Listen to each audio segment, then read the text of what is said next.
Merhaba sevgili takipçilerim.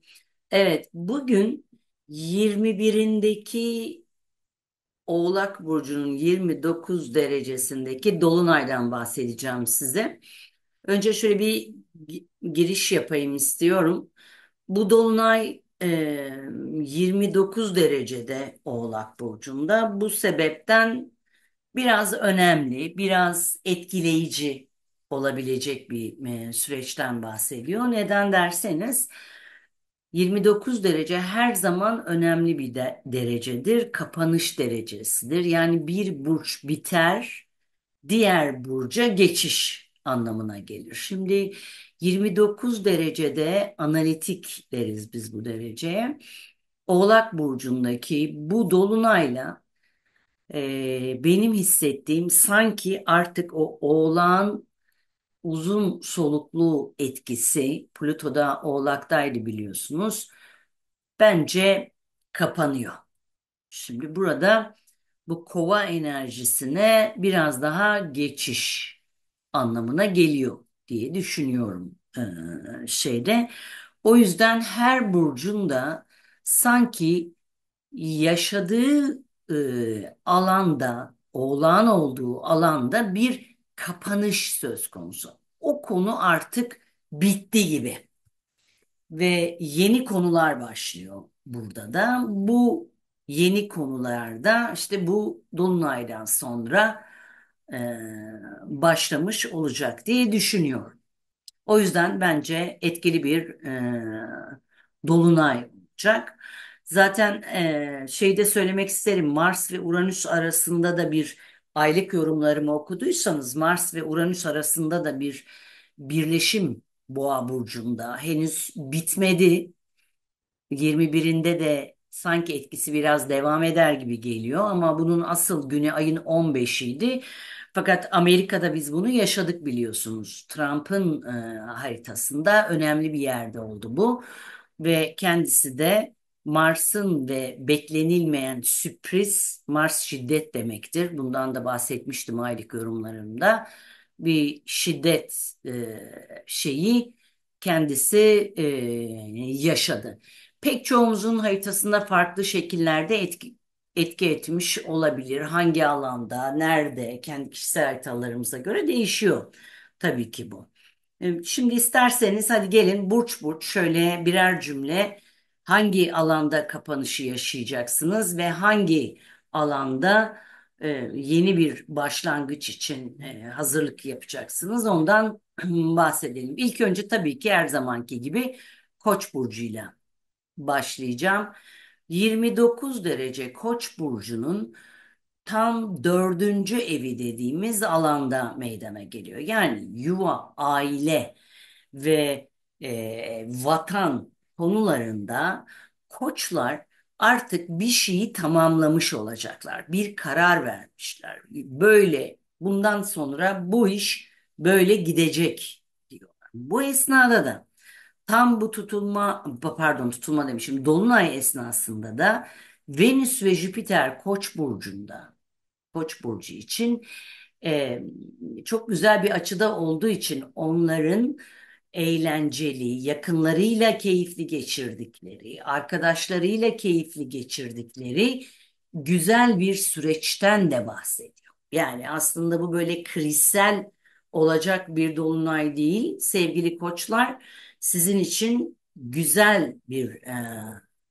anlamda özellikle yakınlarınızla olan ilişkilerinizde ve tabii ki eğlence hayatınızda ve çocuklarla ilgili konularda gerçekten keyifli olacağınız. Çünkü Venüs Aslan'da burada keyfi gösterir, eğlenceyi gösterir. Bir alanda olacağını söyleyebilirim. Bir diğer konu yine koçlar için Mars ve Plüto arasındaki aslında güzel enerji tam bu dolunayda diyor ki yine yakınlarınızı ve arkadaşlarınızı ilgilendiren destek aldığınız bir dolunay. Bu dolunaylar her ay oluyor. Hani bunlar çok uzun soluklu bir şey yaratacağımı düşünmüyorum. Ama sanki burada bana anlattığı şey sizin aile, çocuklar ve yakınlarla olan konunuzda bir iyileşme, bir eğlenme, bir keyif alma durumu var. Zorlu bir açı var mı? Var. Mars'la Neptün arasındaki zorlu bir açıdan da bahsedebiliriz. Aslında Mars'la Neptün arasında zorlu mu ya? Yok ya, zorlu değil. Neredeyse güzel bir açı var. Çünkü 29 derecede Neptün Koça girmiş neredeyse. Bunu çok duyacaksınız benden. Bundan sonra 2026'ya kadar ben bu Neptün'ün Koça girişliğinden bahsedeceğim. Orada da aslında güzel bir açı var. Çünkü tam şeyde bir sekstil var. Buradan da bir destek aldığınızı söyleyebilirim. Yakın çevreniz, kardeş kardeş kadar yakınlar, iletişiminiz. Araba almak istiyorsanız almak. Bir taşınma, ama bu taşınma yakın mesafede bir taşınma olacaksa bununla ilgili güzel gelişmeler gibi düşünebilirsiniz sevgili koçlar. Evet, gelelim şimdi sevgili boğalara. Evet sevgili boğalar, sizinse artık kariyerinize hazırlanma durumunuz bitmiş. Yani kariyerde çok uzun süre bir hazırlık sürecindeydiniz. Veya yurt dışı ile ilgili veya eğitiminizle ilgili bir tamamlanma sürecindeydiniz. Ve bu dolunayla beraber bu konuları tamamlamış oluyorsunuz. Yeni açılacak alan sizin yeni kariyeriniz olacak. Ve aynı zamanda da yeni yuvanız, yani kariyerle beraber yuvayla, aileyle ilgili de yeni başlangıçlar yapacağınız zaman başlamış demektir. Bir, Jüpiter ve Venüs arasındaki güzel açı size bir yuvada evle ilgili, aileyle ilgili maddi getiri, kazanç veya oraların konforlu olması için harcayacağınız paradan bahsediyor. Ama sonuçta burada bir konfordan söz edebiliriz. Yine Neptünle Mars arasındaki açı arkadaşlarınızdan da alacağınız desteği burada anlatıyor. Aslına bakarsanız tam bir tamamlanma süreci. Mars ve Plüto sizi çok tetikliyor ayın 21'inde. Diyor ki artık yeni kariyerin için, yeni yaşam alanın, yeni sosyal statün için yeni başlangıçlar, yeni kapıların açılması başlamıştır diyor. Evet. Gelelim sevgili ikizlere. Sevgili ikizler, sizin için bambaşka bir alanda oluyor. Bu tutulma, bu dolunay sizin para konularınızı anlatan alanda. Şimdi bu şu demektir. Siz artık kendi değerinizi anladınız. Çünkü çok uzun süre dayak yediniz. Bu değerinizle ilgili kendi özgüveninizi kaybettiğiniz uzun yıllar yaşadınız. Artık bunun tamamlandığını ve daha sosyal, o sizi siz yapan özelliklere bu dolunayla birlikte adım atacağınızı yine bahsediyor.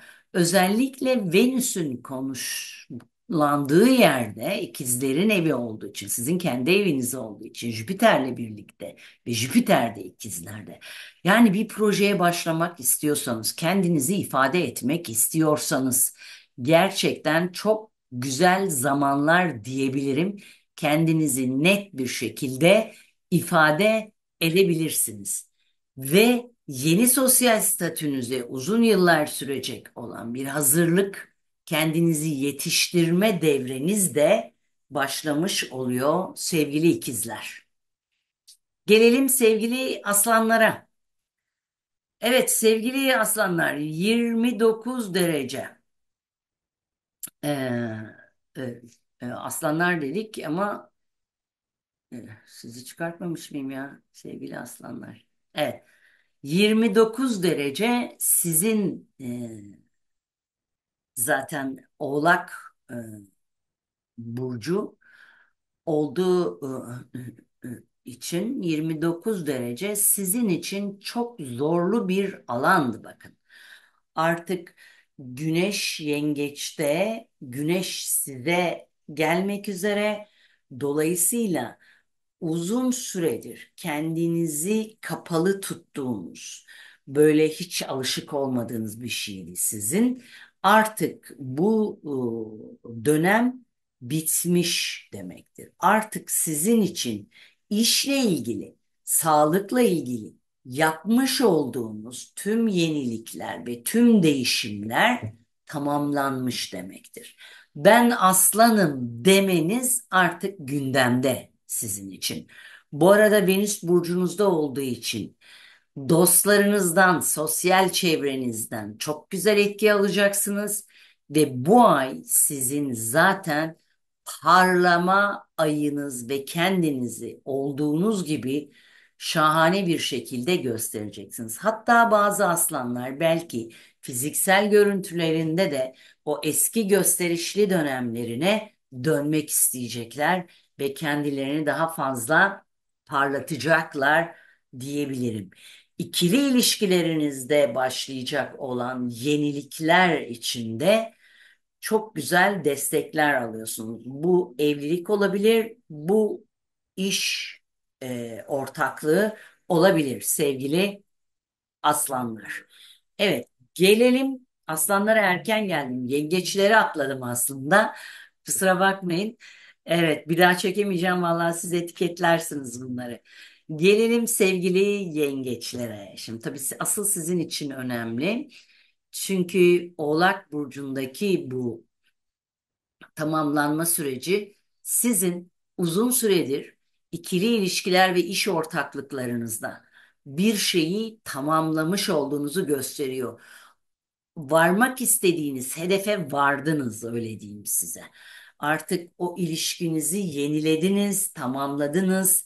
Kendinizi de yenilediniz ve tamamladınız. Evet çok zorlu oldu sevgili yengeçler ama artık siz bu tamamlanmanın getirdiği maddi manevi katkıları almaya başlıyorsunuz. Özellikle de maddi katkıları yani başkalarından destek almaya başladığınız bir döneme adım atıyorsunuz. Ondan bahsedebilirim. Enerjiniz biraz azalmış olsa da çünkü yoruldunuz, yine de bu ektiklerinizi biçme zamanı maddi anlamda yine bu dolunayla size gelecek ve burada Venüs Aslan'da sevgili yengeçler size maddi desteği de mutlaka getirecektir. Ha, siz para harcamayı çok sevmezsiniz ama bu sefer yok ya ben keyfim için veya kendimi daha fazla gösterebilmek için bu yatırımı yapacağım, bu harcamayı yapacağım diyebileceğiniz bir süreçtir sevgili yengeçler. Evet, gelelim benim burcum Başaklara. Ay çok heyecanlıyım. Acaba bende ne olacak? Ne olacak biliyor musunuz sevgili Başaklar? Bu dolunay bizim 5-11 dediğimiz aksımızda. Kendimizi uzun süredir topluma tanıtma, kendimizi topluma anlatma. Biz köle değiliz, biz hizmetçi değiliz, biz varız ve dostlarımız var, arkadaşlarımız var, ciddi de network'ümüz var dediğimiz bir sürece başlıyoruz. Bu bir tamamlanma. Aslında o geride kalan o arkadaşlarla ve sosyal çevremizi geliştirdiğimiz o süreci tamamladık. Artık iş hayatımızda yenilikler yapma, sosyal çevremizde yenilikler yapma zamanımız gelmiş. Nedir? Bu bazılarımızın hayatında işin değişmesi, çevrenin değişmesi, manavın değişmesi, kasabın değişmesi. Yani bunlar aslında büyük değişiklikler bakın. Bu önemli bir alan, onu söyleyebilirim. Fakat burada önemli olan kendimizin ne olduğunu anladık. Bizim komplekslerimiz oluyor. Neden komplekslerimiz oluyor? Mükemmeli aradığımız için ve oraya ulaşmakta da mükemmel diye bir şey olmadığı için. Çünkü mükemmel kavramını ben değiştirmek istiyorum.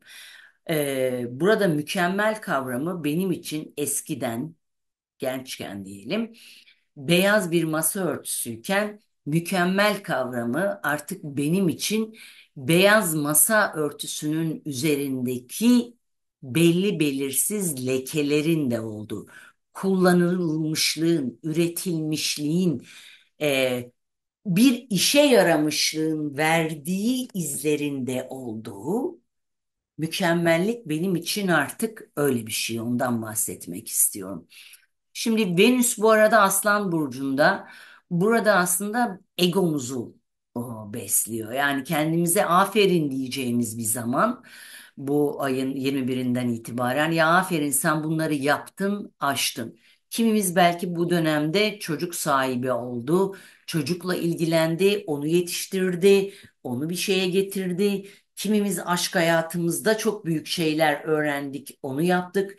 Kimimiz bir hobimizi, ki bizim hepimizin bir hobisi vardır, onu geliştirdik ve artık onun meyvesini toplamaya başladık. Artık o konuyu kapattık ve bütün bunları yaparken de Jüpiter de haritamızın tepesinde bize sonsuz bir destek veriyor ve egomuzu parlatacak yeni işler, yeni girişimler, yeni gündelik hayatla adım atmış olacağız. Gerçekten bu anlamda çok destekleyici bir süreç olduğunu söyleyebilirim.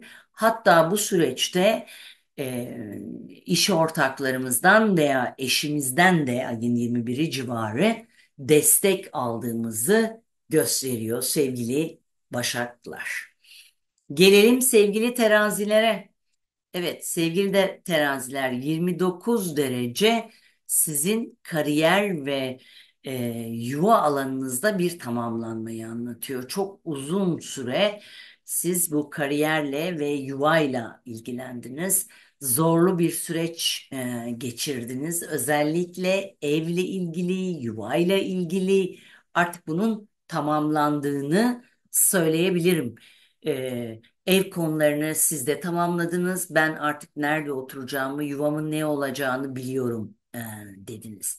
Venüs Aslan'da Jüpiter'den destekli, özellikle uzaklardaki dostlarınızdan büyük destek aldığınız, hatta belki de bu 21'i civarı onlarla birlikte eğlendiğiniz, keyif aldığınız, kendinizi ortaya koyduğunuz bir dönemden bahsedebilirim. Yine Neptün'de iş hayatınızda aksamalar veya bazı hayal kırıklıkları olsa da geçmişte, bu dönemde ayın 21'i döneminde, 21'inden sonra burada daha rahat edeceğinizi gösteriyor. Burada desteklendiğinizi de anlatıyor benim için sevgili teraziler. Evet, gelelim sevgili akreplere. Evet, yükselen burcum sevgili akrepler. Ay gene çok heyecanlıyım, neler oluyor. Çok önemli bir dönem bizim için. Bu dolunayla beraber Oğlak bizim için artık bitti. Tabii biz Oğlak burcundan aslında çok destek aldık biliyorsunuz. Bu evet zorlu geçmiş olan, belki kardeşlerimizin, kardeş kadar yakınların hayatında çok büyük değişimler oldu ve onların değişimleri bizi de etkiledi. Onlarla olan ilişkilerimiz de etkiledi. Bunu son bulduğunu söylüyor. Yani artık herkes yerine yerleşti. Ben bunu bizzat yaşadım, o yüzden söyleyeyim. Herkes ne yapacağını biliyor. Çevrenizdeki insanlar. Şimdi kendimize yeni bir yuva kurduk kuvvetle muhtemel. Yeni bir kariyer yapılandırdık kuvvetle muhtemel.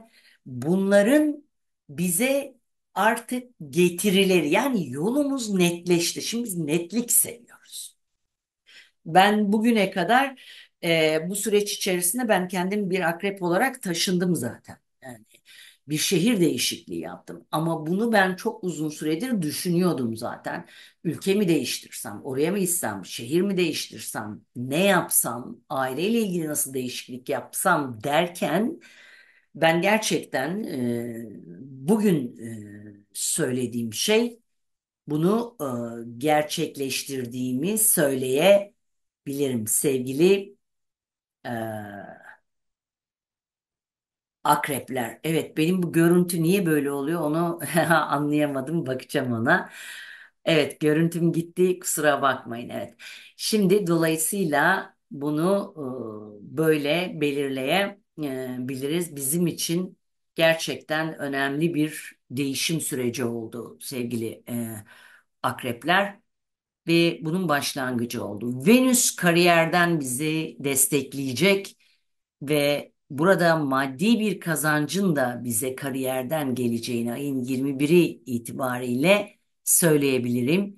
Neptün yine çocuklarla ilgili güzel gelişmelerin de ayın 21'inden itibaren olacağından bahsediyor. Ben de bundan bahsedebilirim sevgili e, akrepler. Evet, gelelim sevgili terazilere. Pardon, sevgili yaylara. Evet, sevgili yaylar. Şimdi burada Plüto, Dolunay sizin maddi kaynaklarınızı anlatan alanda. Siz maddiyatla ilgili başkalarından aldığınız destek, kendi üretimleriniz, kendi kaynaklarınız arasında uzun yıllardır çok bir sıkıntı yaşamış olabilirsiniz. Ancak bu artık bitti. Bunu net bir şekilde söyleyebilirim size. Artık bu konu tamamlandı. Siz kiminden ne alacağınızı, kime ne vereceğinizi biliyorsunuz. Belki de bazı yüklerinizden kurtulma zamanı.